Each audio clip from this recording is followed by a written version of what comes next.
Olen Hegle. Esindan siin sellist ettevõtet nagu Trinidad Wiseman ja samamoodi Intellex Insighti. Kuidagi olen sattunud kahele toolile. Räägin täna sellest, kuidas siis saab neid andmeid strateegiliselt ära kasutada. Ma usun, et päris palju sellest on teil juba tuttav. Mingit revolutsiooni ma selle teadmisega ilmselt ei korralda, aga räägiks üle, et siis on hea siit edasi minna. Ja räägiks ka natukene muudatuste juhtimisest, seepärast, et räägitakse küll, et andmed on tähtsad, me kasutame arvutit kõik ja mingil põhjusel on terve hulk organisatsioone, kes ikka ei taha kuidagi faktipõhiselt otsustada. Ja tavaliselt see on seotud väga palju organisatsiooni kultuuriga, harjumustega ja selleks, et need asjad läheks hästi, on tegelikult vaja muuta organisatsiooni ja natukene siis puudutan seda ka. Aga esmalt tahaks ühe küsimuse küsida. Mõelge oma ettevõtte peale. Ärkate homme ülesse ja järsku on teil 10 korda suurem ettevõte. On 10 korda rohkem tellimusi, on 10 korda rohkem inimesi või masinaid, mis suudavad neid tellimusi täita. Kõik on justkui olemas. Aga kõik, mis te täna teete, protsessid on sellised, nagu nad olid eile või ennem siis. Mis te arvate, kust kõige tuutem hakkab mingi jama juhtuma?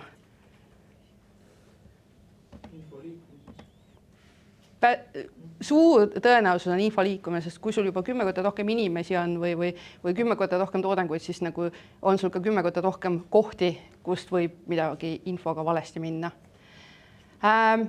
Otsuste tegemine on kindlasti päris palju keerulisem, sest sa tegelikult juba peale ühte päeva sa ei tea, mis toimus. Sest sul on nii palju inimesi, kelle käest seda infot küsida. Mis veel?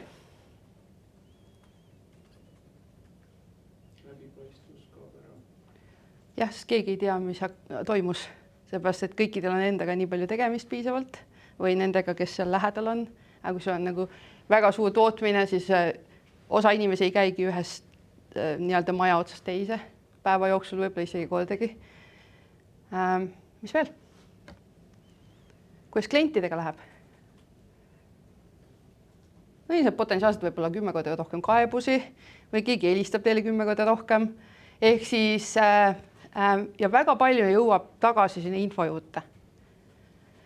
Isegi see info, et masin on katki, võib juhtuda, et muutub aeglasemaks selle parandamine.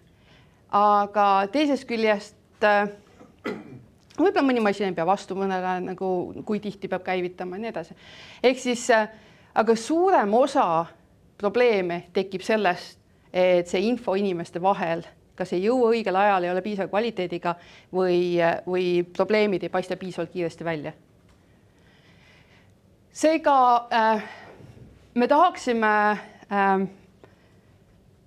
olla kasvuks valmis, aga me näeme väga tihti seda, et ettevõtted on sellises ühes suuruses, natukene kasvavad, natukene vähenevad, aga jäävad sinna kas 20, 50 inimese kanti, 80 peal käib selline edasi-tagasi liikumine. Need on need põhjused, mis näitab, või see on see tulemus, mis näitab seda, et organisatsioon ei ole valmis kasvamiseks. Tal jääb midagi puudu, kas jääb protsessidest puudu, kas jääb infovahetusest puudu. Ehk siis ta justkui üritab kasvada, aga takistusi tekib nii palju, et sa edasi enam ei saa. Et sa pead minema natuke tagasi. Ja kuni need probleemid, mis jäävad ette, lahendatud ei ole, siis ongi see kasv väga suur inimlik pingutus kõikide juhtide ja ka töötajate poolt, et on lihtsalt mitte kasvada. Nüüd faktid ja andmed on üks väga suur osa sellest, miks me jõuame sellesse probleemi. Ehk siis me rääkisime enne läbipaistvusest, me rääkisime sellest, et info ei liigu ja sealt tuleb väga palju probleeme. Ehk siis, kui me räägime sellest, et miks üldse mingid andmed kasutada, lisaks sellele, et AI-d muidu teha ei saa, kui andmed ei ole, siis tegelikult on terve hulk ka ärilist põhjust selleks. No esimene asi on see otsuse kvaliteet. Mingisugusest hetkest, kui me kasvame suuremaks, siis on väga tavaline selline stsenaarium, kus koosolekul istuvad 5 inimest, kes on siis, osa on juba vanad olijad, osa on mõni on uuem ja siis nagu eriti hull on, kui satub sinna mingi noorem entusiastlik inimene, kes saab jube palju muuta. Ja ta näeb väga palju kohti, kus on nagu vaja muuta, räägib, kuidas meil on kõik valesti, meil on kõik katki, keegi ei usu teda ja see jõuab väga tihti sellisesse vaidlusesse, et mis sa nagu siin räägid, on ju, et meil kogu aeg on töötanud, meil on kõik hästi, on ju. Ja surume selle ühe alla, ta vahest veel ütleb, aga põhimõtteliselt nagu ta apu istub ära siis, on ju. Ja teinekord on juhil selline tunne, et meil on näiteks, ma ei tea, kvaliteediga on viimasel ajal väga palju probleeme kogu aeg. Ja ta on sattunudki sellisesse kohta, kus nagu kas mõni klient helistab otse või tema peab väga palju tegelema sellega, et see mingi kvaliteedi probleem on. Ja see tundub, et nii ongi ja kõik on katki. Ja tavaliselt see läheb niimoodi edasi, et see nagu emotsioonipõhised nagu otsused jõuavad sinnani, et kes veenvalt esineb, selle probleemi siis lahendatakse või kellel on rohkem jõudu, sõltub organisatsioonist. Nüüd, kui organisatsioon sellises staadiumis enam väga kasvada ei saa, sest konfliktid on igapäevased. Kui ta jõuab sinnani, hullemal juhul, et ta ei jõuagi sinnani ja me harjume ära kõik, eks ole. Aga selleks, et me nüüd muutuksime faktipõhiseks otsustajaks, peaks meie esimene käitumine olema see, et okei, aga vaatame faktidele otsa. Millised faktid näitavad seda, et kas sul on õigus või vale? Kas meil on kvaliteediprobleemid või mitte? Esimene asi on see, et ma ei tea, tagastuste või kaebuste hulk näiteks on ju. Kas me paneme neid kirja kuskile? Iga kord, kui keegi helistab ja on väga tige klient on ju, et kas me paneme kirja selle fakti, et ta helistas ja millega probleem on? Ehk siis esimene asi selleks, et üldse me saaksime kuidagi faktipõhiselt otsustada, on nende faktide kogumine ja nähtavaks tegemine on kohe teine samm. Selleks, et me kõik näeksime, et sulle võib ju tunduda, et meil on kvaliteediga probleeme, aga meil on ainult 2 probleemi olnud selles kuus, need sattusid lähestikku ja tegelikult ei ole probleem nii suur. Et me ei pea kohe revolutsiooni hakkama tegema. Võib kui vastupidi olla. Tulebki välja, et meil ongi nagu liiga palju neid probleeme ja me peamegi võib-olla midagi ette võtma. Aga teinekord lihtsalt inimene on mõjutatud väga paljudest asjadest sellele, mille tähelepanu pöörab. Võib-olla kõige suurem hirm ongi see, et me nüüd kasvame, meil on toodangut tuleb rohkem ja mu kõige suurem hirm juhina on see, et kõik juhtimisametid ütlevad, kvaliteet kannatab. Ja äkki nüüd on käes. Ja see tähendab seda, et see inimene pöörabki sellele erakordselt palju tähelepanu. Tal hakkabki välja paistma iga kord, kui see kvaliteediga probleem on, hakkabki välja paistma, et see on probleem. Ehk siis tegelikult see otsuste kvaliteedine jõudmine ei ole alati mitte see, et meil ei ole isegi neid fakte kirjas kuskil, aga väga tihti ka kultuuriline nagu osa, et kas me kõigepealt küsisime, et okei, vaatame faktile otsa või mitte. On terve hulk muid asju siin kirjas, aga oluline on ka see, et ühtegi infoliigutust automatiseerida ei saa, kui seda fakti ei ole kuidagi kirjas. Ja tavaliselt peab ta olema veel sellises infosüsteemis kirjas, mis on avatud selleks, et selle infoga midagi teha. Excelis uue rea tekitamine enamjaolt ei anna meile võimalust automatiseerida. Mitte, et see kuidagi võimatu oleks, see on lihtsalt ei tööta väga alati samamoodi. Nüüd ma olen väga palju pannud nagu siia informatsiooni, mida te saate rahulikult nagu pärast lugeda, kui teil on huvi. Aga räägiks kõige olulisemast. Kõigepealt, kui me räägime üldse, et nüüd me hakkame faktipõhiselt otsustama, andmepõhiselt otsustama, siis probleem ei ole selles, et keegi ei tahaks seda teha. Ja tavaliselt on nagu probleem mingites takistustes. Kõige tavalisem takistus, tahaks küll näha neid fakte, aga me ei ole neid andmeid kuidagi kogunud. Või nad ei ole ühes kohas. Ja kui nad on kahes kohas, siis me ei suuda neid kuidagi kokku panna, sest meil ei ole midagi, mis seoks neid andmeid. Või andmed on väga dünaamilised, neid kogu juurde muutuvad palju ja nende kokkupanemine kahes infosüsteemis on hästi mahukas töö, inimmahukas töö, tihti käsitöö. Ja meil ei ole head süsteemi, kuidas seda automatiseerida. Meie meeletu hulk Exceli tabeleid igas ettevõttes on neid palju, mõnes rohkem, mõnes vähem. Exceli tabel on selline tore asi, kuhu saab küll väga palju andmeid kirjutada, aga see, millisel kujul nad on, sõltub väga palju inimese fantaasiast. Ja nüüd, kui sa pead nagu ühele inimesele selgeks tegema, näiteks sul tuleb mingisugune praktikant uksest sisse ja pead selgeks tegema, võta nendest Exceli tabelites sellised andmed ja ma ei tea, summeeri kokku. Siis päris tihti, kui sa vaatad selle Exceli tabelisse otsa, sa näed, et see nagu juhend ei ole väga lihtne. Et see juhend on tegelikult päris pikk. Ainult see number, ainult selle rea nagu kommentaari lõpus see number ja nii edasi, nii edasi. Ehk siis nagu juba ainuüksi teisele inimesele, kes tuleb uksest sisse, selle selgitamine on väga keeruline. Nüüd katsuge see masinale selgeks teha, kes ain saab aru, nagu, et kas on või ei ole. Allala puudub. Ehk siis, kas see number või mitte midagi. Kas ma sain selle numbri kätte, kas see on rea alguses esimene asi, see number, ainuke asi selles väljas või mitte. Ehk siis tihti kõige suurem probleem kipub olema seda, et see vabalt täidetavatesse andmetesse, see ei ole ühesugune. Ehk siis me ütleme, et need andmete kvaliteet on kehva, sellepärast, et need ei ole ühesugused, üheselt mõistetavad tihti. Ja tihti see võtab kõige rohkem aega, et need korda teha.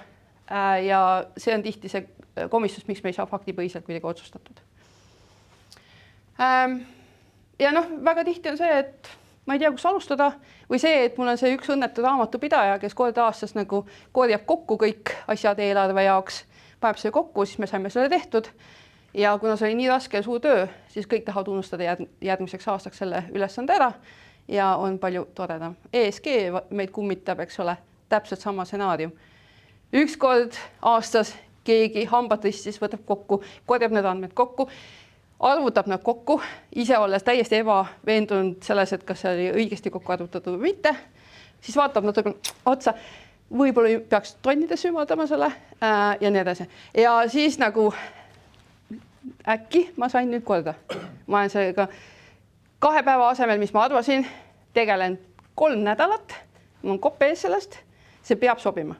Järgmine aasta vaatame, äkki saab paremini. Kuna see šokk sellest tööst on nii suur, siis järgmine aasta me sellega tegeleda tegelikult ei taha. Enne kui tuleb tähtaeg ja kohe on vaja jälle. Ehk siis see on asi, mis meid kummitab.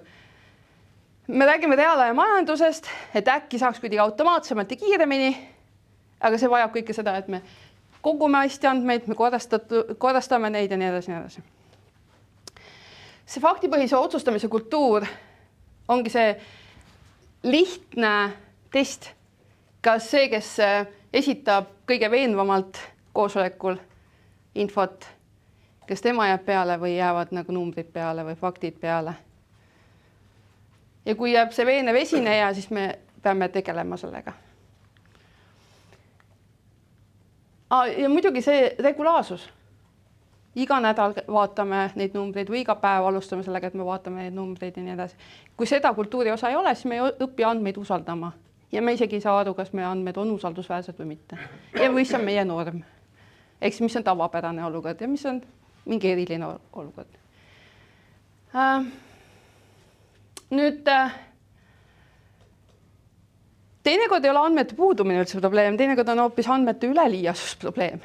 Me kogume, tegelikult me kasutame arvutit, meil on jube palju kogu aeg vaja tööd teha sellega.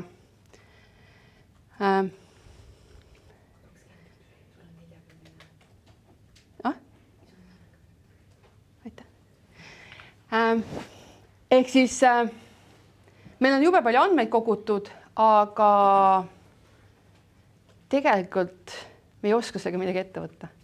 me teame, et meil jookseb muidu andmestik kogu aeg sisse, aga seda on liiga palju, see on liiga keeruline. Need infosüsteemid, kus need andmed välja võtta, on väga-väga keerulised.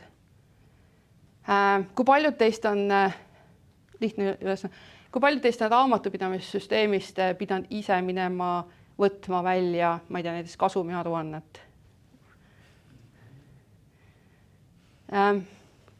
Kui paljud teist tahaksid sinna minna otsima seda? Väga hea, see on hea. Kui paljud on leidnud, et see raamatupidamistarkvara, mis on nõme ja keeruline ja vanamoodne. Aga andmed, no mõnel on väga hea ja on ka kaasaegseid raamatupidamissüsteeme.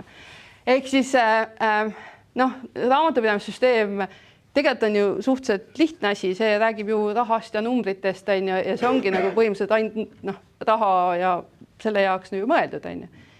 Aga projektijuhtimistarkvara, meil on kõik projektid ja inimeste tööd on seal kirjas ja nüüd sul on vaja statistikat võtta.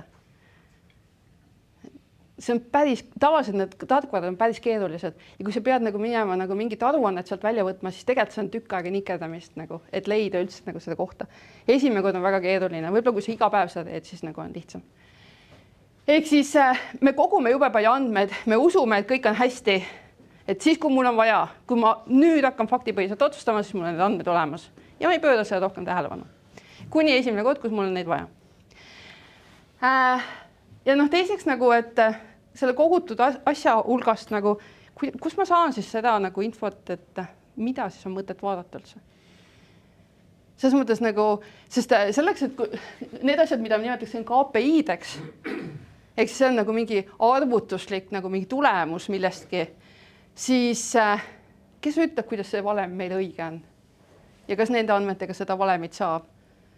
Loomulikult on terve hulk mingid traditsioonilisi ettevõtlusmõõdikuid, alates mingi kaebuste protsentidest ja ma ei tea, millest veel, tagastusprotsendid ja kõik. Või investeeringu tasuvus, mingi perioodi arvutused. Ta on väga tüüpiliselt samamoodi raamatupidamise igasugused kasum ja käive ja kõik muud. Aga kas meie kontekstis need on õiged? Ja lõppkokkuvõtteks me peame kuidagi ütlema, et okei, et me tahame selliseid otsuseid andmete pealt teha. Aga kes see ütleb meile, et millised otsuseid me andmete pealt üldse saame teha? Et meil on tükk aega tööd vaja, et aru saada, et mis otsused me saame teha ja mida me veel ei saa ja millised on normaalsed otsused, mida me võiksime andmete pealt teha ja millised on ebanormaalsed otsused, mida andmete pealt teha. Ehk siis teinekord jääb see lihtsalt selle taha, et me ei suuda tegelikult päris hästi seda lähteülesannet isegi üles seada. Me oleme teinud selliseid töötubasid, kus me tiimitööna mõtleme välja, et mis on need faktid või näitajad või need andmed, mis aitavad meil igapäevaselt otsuseid paremaks teha. Ja üks võimalik struktuur on see. Ma ei tea, võtame projektijuhi näiteks. Siin teie juures me tegime seda. Ja tekkis siis küsimus, et okei, et mis näitab siis seda, et projekt on hästi juhitud või mitte. Ja me tegime sellise harjutuse läbi. Võtame projektijuhi ja mõtleme, et okei, et mis on projektijuhi ülesanne üldse selles organisatsioonis, mille jaoks ta on meil? Ja mis eesmärkidel? Mis on tema igapäevased ülesanded? Kuidas nad saab neid eesmärke täita?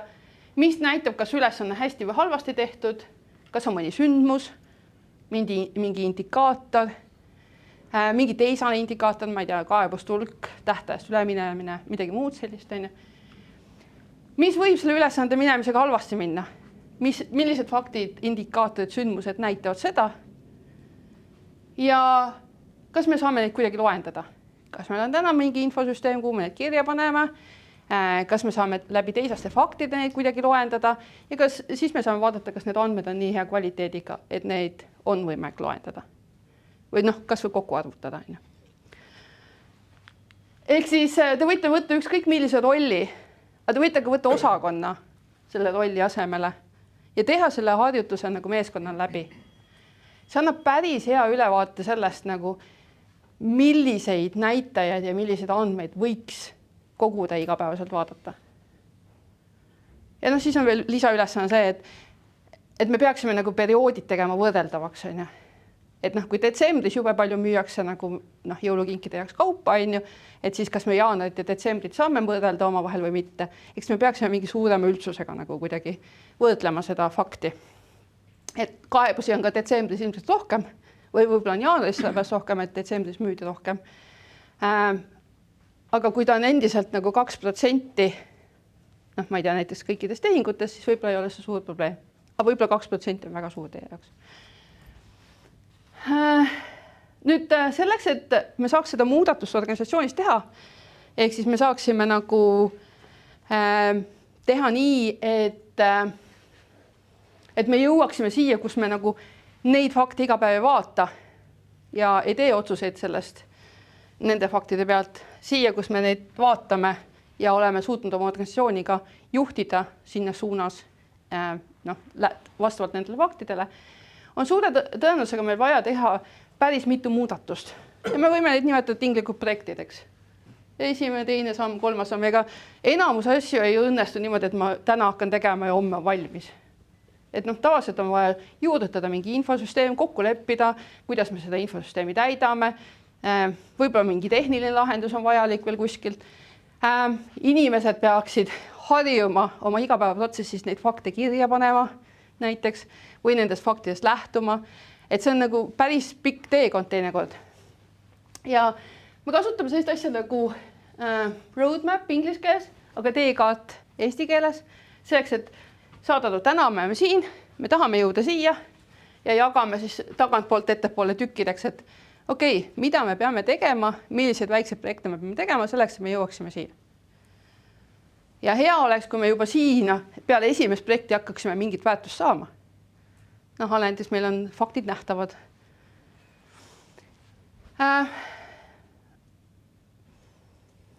Nüüd, kuidas siduda siis pikaajaline plaan andmetele põhineva infoga? No ütleme, et näiteks mul ei ole siin andmete kogumine, ei ole see eesmärk või andmepõhised otsused, aga mul on näiteks, ma ei tea,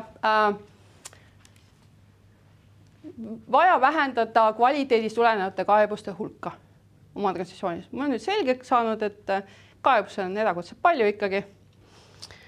Tegime eelmise projekti, saime nagu faktid kätte, eks ole. Ja nüüd me peaks seda muutma hakkama. Ja otsustame, et meie eesmärk on see, et meil üle 1% tellimustest ei tule kunagi klient tagasi mingi kaebusega, et talle midagi ei meeldinud. Nüüd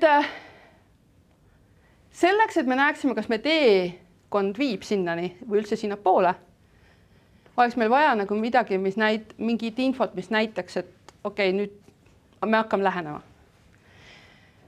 Ja me saame otsustada, et okei, et millised indikaatorid näitavad, et meil läks kvaliteet paremaks. Kui me teame, et okei, et kvaliteet kõigepealt saab paremaks minna nagu sellel hetkel, kui me näiteks parema toormaterjali saame, siis kuidas me hindame seda, et me saime peale seda esimest projekti, ma ei tea, näiteks hankijad või ostuosakond tegi suure töö ja tarnetele nagu tegi mingi suur pistli, eks ole, või valis välja neid paremaid. Et kuidas me saame aru, et me nüüd jõudsime sinna, et meil on parem toormaterjal? Kas on mingid indikaatorid, mis saavad seda kuidagi näidata?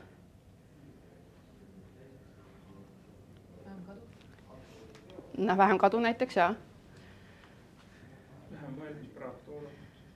Väga hea.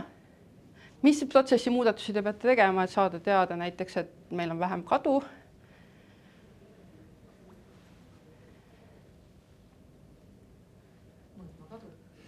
Väga hea. Täpselt need indikaatorid ongi need, mis tuleb paika panna. Või siis näiteks vähem praaktoodangut, meil peaks mingi kvaliteedi hindamine olema ilmselt nagu seal protsessi lõpus. See on esimene, jällegi A ja O, eks ole, midagi uut ei ole, aga täpselt see on see, et kui te esimese sammu ära teete, siis neid fakte te peate hindama. Te ei hakka kohe hindama seda, et kas nagu vähem kaebusi tuleb, kui te olete alles esimesel sammul. No võib-olla tuleb ka selle tulemusena, aga teil on nagu teised asjad, mis näitavad seda, et läks paremaks. Ehk siis te saate otsuseid kiiremini teha, et kas te liigute õiges suunas. Ja loomulikult siis te peate kogu aeg mõõtma neid indikaatoreid ajas.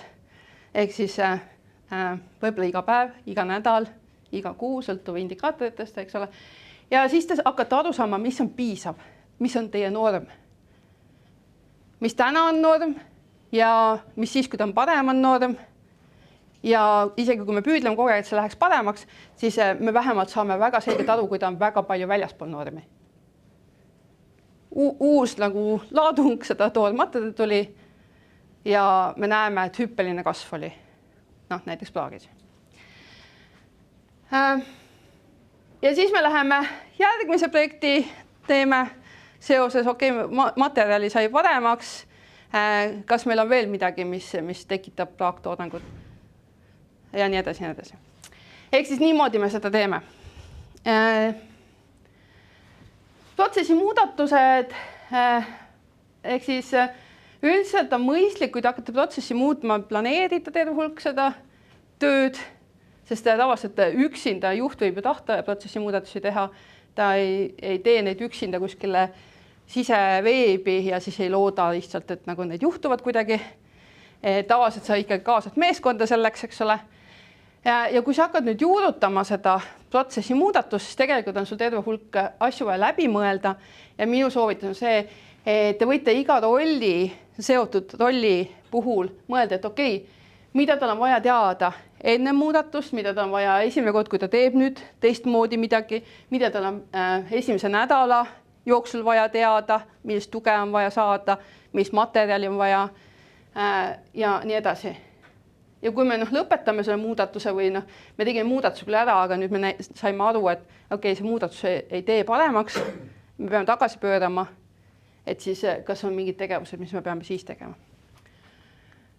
Ja ettevalmistus on siis läbi mõtlemine ja siin on terve hulk asju, millele ma pean mõtlema selleks, et läbi mõelda neid asju.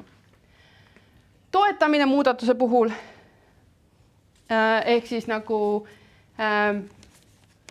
kui keegi ei saanud aru, mis ma pidin tegema, kui midagi läks valesti, see infosüsteem, kuhu ma pidin raporteerima, ei tööta, nii edasi, nii edasi. Ja siis pärast igapäevane abistamine, ehk siis nagu muudatuse viisime küll sisse, aga muudatused kipuvad tagasi pöörduma organisatsioonis, kui neil sõdme peale ei hoia, eks ole. Et siis mida me peame tegema igapäevaseks abistamiseks, et see muudatus kuidagi ei pöörduks tagasi. Ja mõju siis hindame ka, et millised indikaatorid näitavad seda, kas need, mis me esimestes sammudes mõõtsime, kas need on endiselt nagu relevantsed indikaatorid ka seal lõpus või me peame neid indikaatorid ka muutma.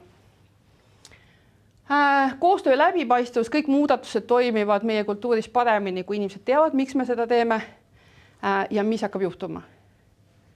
Kõige rohkem vastu tööpanu tekib alati sellest, et inimesed ei saanud aru, nad ei olnud kaasatud, kommunikatsioonis oli probleem võib-olla või nad ei leidnud, et see on nende asi. Ja vastupanuga on siis selline asi, et tavaliselt vastupanu tuleb välja siis, kui on varasemast protsessis tehtud probleem, mingisugune asi ei ole hästi tehtud. Vastupanu on järelmõju ja näitab seda, et midagi on valesti tehtud ja tavaliselt on see kas kommunikatsiooniprobleem või liiga tugev surve kiiresti muutumiseks ja inimesed ei olnud selleks valmis näiteks. Alati kõik muudatused võtavad, meil on siin maja siis, alati kõik muudatused võtavad 3 korda rohkem energiat ja aega, kui sa algselt planeerid, kui sa neid muudatusi tahad teha ja alati sa pead rohkem kommunikeerima kui vähem.